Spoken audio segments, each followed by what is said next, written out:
tama si President Digong.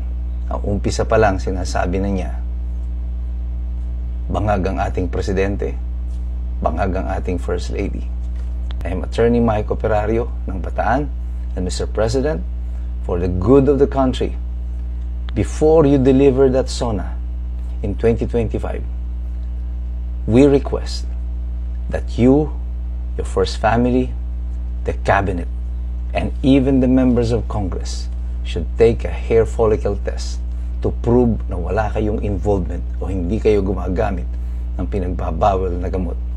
It is a public interest, it is a matter of national security na maalaman namin kung ang ating mga namumuno na dapat ay pinoproteksyonan ng interes ng sambayan ng Pilipino ay kabahagi ng mga sindikato na to o kahit na paggamit na to ng pinagbabawal na gamot.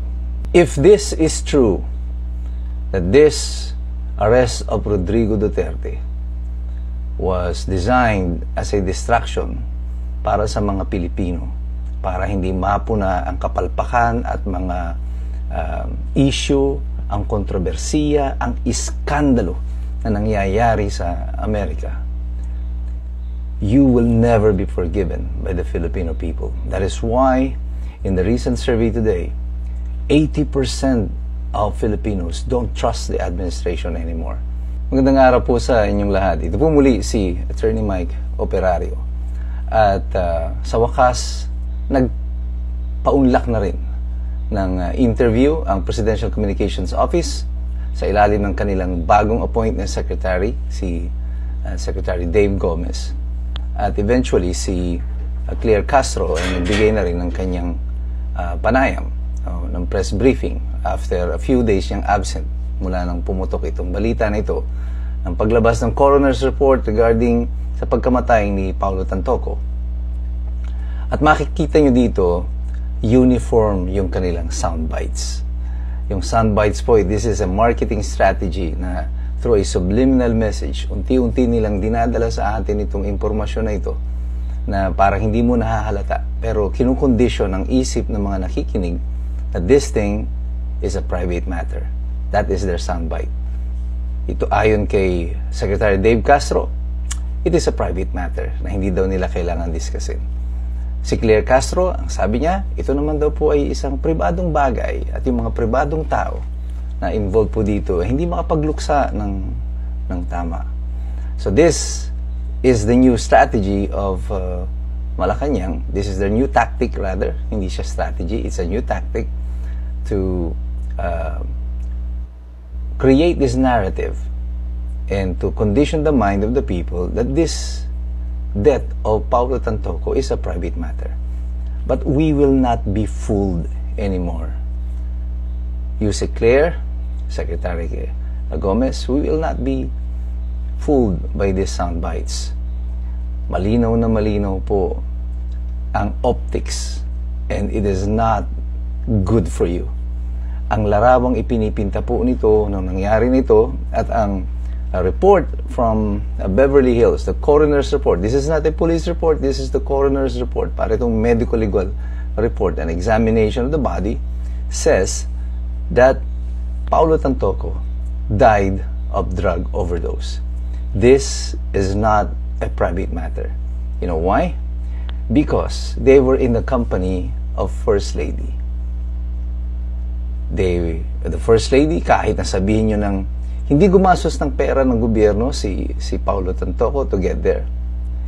Yung asawa niya is the Deputy Social Secretary in Malacanang.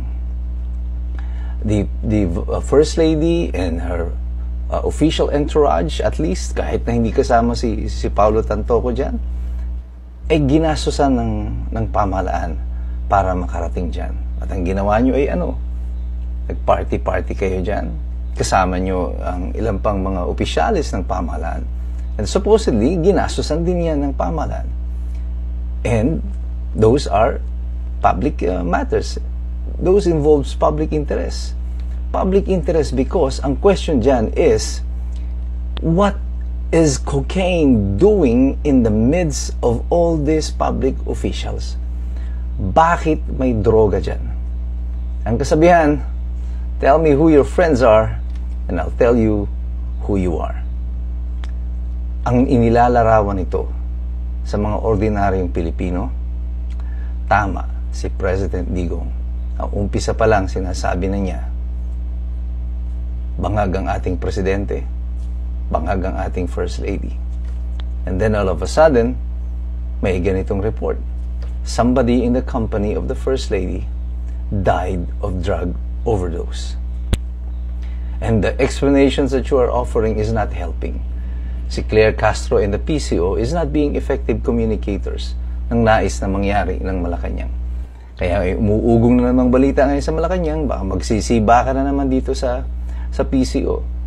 At kung magsibakan man sila sa PCO, I will not be surprised. Si Claire Castro was hired just a few days before Digong was arrested. She was supposed to perform a job. And the job was to distract the Filipinos about what's happening. To feed us with all this wrong information at mga ginawa silang on the attack mode. Banat lang sila ng banat, Duterte ng Duterte, hoping na makakalimutan at hindi mapapansin ng sambayan ng Pilipino ang nangyari sa Beverly Hills.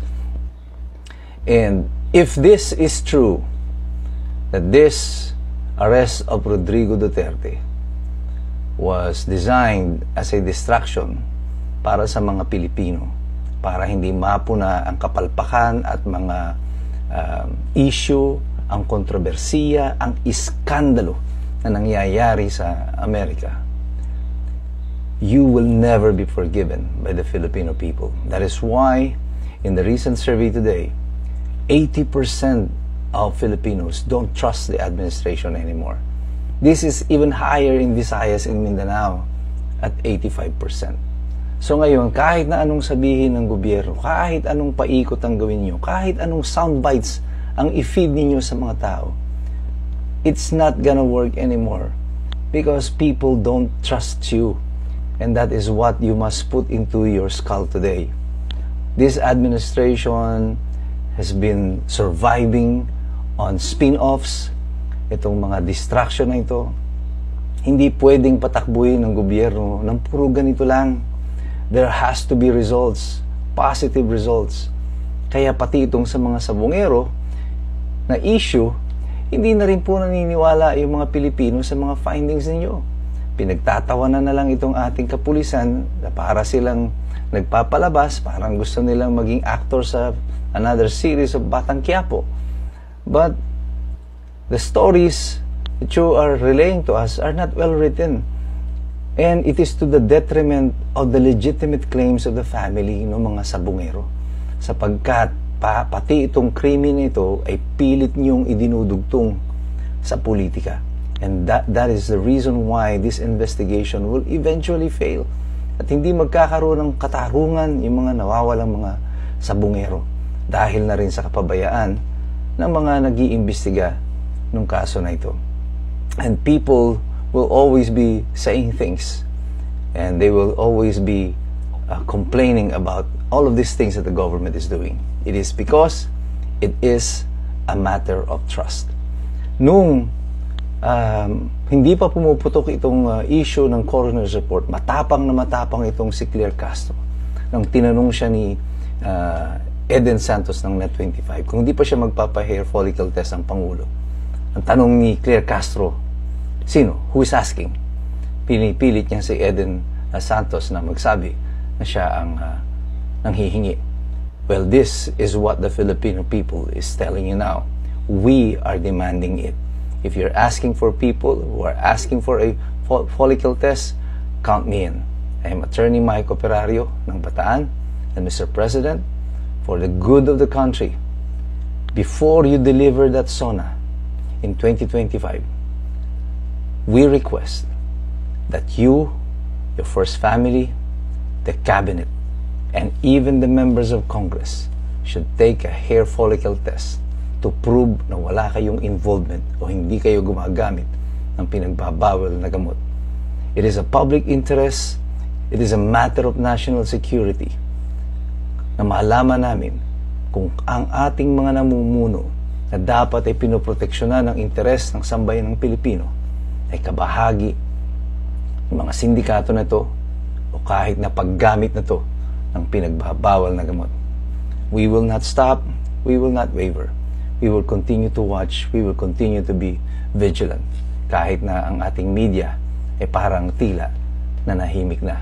At sa ating pag-participate mga kababayan, kayong lahat, iniimbitahan ko, mag-aral din kayo, magsaliksik kayo.